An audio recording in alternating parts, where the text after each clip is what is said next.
जय श्री कृष्णा, जय श्री राधे।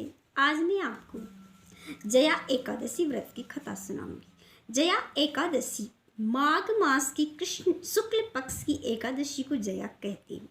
इस दिन व्रत करने से हमारे समस्त पापों से हमें मुक्ति मिल जाती है और हमें भगवान का सानिध्य प्राप्त होता है। जया एकादशी की व्रत की कथा इस प्रकार है। एक बार धर्मराज युधिष्ठिर ने भगवान कृष्ण से पूछा, हे भगवान, आपने सभी एकादशियों की कथा मुझे सुनाई है, अब आप मुझे माघ मास की शुक्ल पक्ष की एकादशी की कथा सुनाइए। इस एकादशी को किस नाम से बोलते हैं और इस एकादशी की पूजा किस प्रकार है। तब भगवान कृष्ण बोले, हे राजन, माघ माह की शुक्ल पक्ष की एकादशी का नाम जया है। इस एकादशी व्रत से मनुष्य ब्रह्म हत्या के पाप से छूट जाते हैं, अंत में स्वर्ग की प्राप्ति होती है। इस व्रत से मनुष्य कुयोनि अर्थात भूत, प्रेत, पिशाच आदि योनियों से मुक्त हो जाता है। अतः इस एकादशी के व्रत की विधि इस प्रकार है। हे राजन, मैं एक पौराणिक कथा कहता हूँ। एक समय एक इंद्र नाग लोक में अपनी इच्छा अनुसार अप्सराओं के साथ रमण कर रहा था। गंधर्व गान कर रहे थे। वहाँ गंधर्वों में प्रसिद्ध पुष्पवंत, उसकी लड़की तथा चित्रसेन की स्त्री मालिन थे। ये सब उस जगह मालिन का लड़का पुष्पवान और उसकी लड़की माल्यवान भी थी। उस समय पुष्पवती नामक एक गंधर्व स्त्री माल्यवान को देखकर मोहित हो गई और काम बाण से चलायमान होने लगी। उसने रूप और सौंदर्य, हाव भाव आदि द्वारा माल्यवान को वश में कर लिया। पुष्पवती के सौंदर्य को देखकर माल्यवान मोहित हो गया। अतः ये दोनों कामदेव के वश में हो गई। परंतु फिर भी इंद्र के बुलाने पर नाच गाने के लिए जाना पड़ा और अप्सराओं के साथ नाच गाना शुरू किया। परंतु कामदेव के वश में प्रभाव से उनका मन नाच गाने में नहीं लगा और अशुद्ध गाना गाने लगे। इनकी भाव भृंगियों को देखकर इंद्र ने इसके प्रेम को समझ लिया और इसमें अपना अपमान समझकर इन्हें श्राप दे दिया।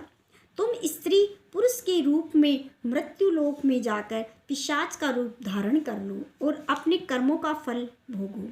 इंद्र का श्राप सुनकर अत्यंत दुखी हुए और हिमालय पर्वत पर पिशाच बनकर दुखपूर्वक अपना जीवन व्यतीत करने लगे।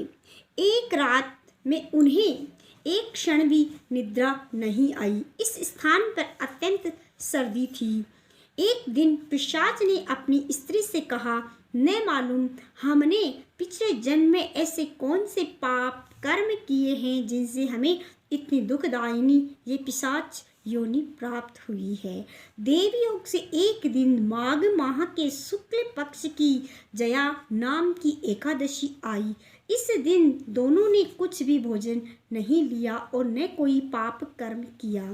इस दिन वे केवल फल फूल खाकर ही दिन व्यतीत किया और महान दुख के साथ पीपल के वृक्ष के नीचे बैठ गए। वह रात्रि इन दोनों ने एक दूसरे से चिपटकर बड़ी कठिनाई से साथ काटी। सर्दी के कारण उनको रात्रि में निद्रा भी न आई। दूसरे दिन प्रातः काल होते ही भगवान के प्रभाव से इनकी पिशाच योनि छूट गई और अत्यंत सुंदर अप्सरा और गंधर्व की देह धारण करके तथा सुंदर वस्त्रों को आभूषणों से अलंकृत होकर नागलोक को प्रस्थान किया। आकाश में देवगण तथा गंधर्व इन्होंने स्तुति की तथा पुष्प वर्षा करने लगे। नागलोक में जाकर इन दोनों ने देवराज इंद्र को प्रणाम किया और इंद्र ने भी इन्हें अपने प्रथम रूप में देखकर महान आश्चर्य हुआ और उनसे पूछने लगे कि तुमने अपनी पिशाच योनि किस प्रकार छुटकारा पाया, सो हमें बतलाओ। इस प्रकार माल्यवान बोले कि हे देवेंद्र, भगवान विष्णु के प्रभाव से तथा जया एकादशी के व्रत के प्रभाव से हमारे पिशाच देह छूट गई। इंद्र बोले, हे माल्यवान, एकादशी व्रत करने से तथा विष्णु के प्रभाव से तुम लोग पिशाच की देह को छोड़कर पवित्र हो गए हो और हम लोगों के वंदनीय हो गए हो। इसलिए क्योंकि शिव भक्त हम लोगों के वंदना करने योग्य हैं, अतः आपको धन्य है, धन्य है। अब तुम पुष्पवती के साथ जाकर विहार करो। हे युधिष्ठिर, इस जया एकादशी के व्रत करने से समस्त कुयोनि से छुटकारा मिल जाता है। जिस मनुष्य ने इस एकादशी का व्रत किया है, जिस एकादशी का व्रत के मानो उसने सब यज्ञ तप जप हवन सब कर लिया है। जो मनुष्य भक्ति पूर्वक जया एकादशी का व्रत करता है, वे अवश्य ही सहस्त्र वर्ष तक स्वर्ग में निवास करता है और भगवान विष्णु के सानिध्य प्राप्त करता है। तो ये थी जया एकादशी व्रत की कथा। इसकी पूजा विधि इस प्रकार है। सुबह ब्रह्म मुहूर्त में उठिए, उठकर भगवान के कुछ नाम मन में लीजिए और बाद में उठकर धरती माता को प्रणाम कीजिए, अपने गुरुदेव को प्रणाम कीजिए, अपने इष्ट देव को प्रणाम कीजिए और हाथ मुंह धो के शौच आदि से निवृत्त होके किसी तीर्थ स्थान पर स्नान करिए। अगर तीर्थ स्थान असमर्थ है तो घर में ही जिस बाल्टी में हम नहाते उसमें थोड़ा गंगा जल डालकर स्नान करें और स्नान के बाद में आप हाथ मुंह धो के आचमन करें। गंगा जी का 3 बार आचमन करने से सभी व्रतों का फल हमें अच्छे से मिल जाता है। बिना आचमन के पूजा मानी नहीं जाती, इसलिए हमें 3 बार आचमन करना चाहिए। पहले आचमन में ओम केशवाय नमः, ओम माधवाय नमः, ओम नारायण नमः, इस प्रकार 3 बार आचमन।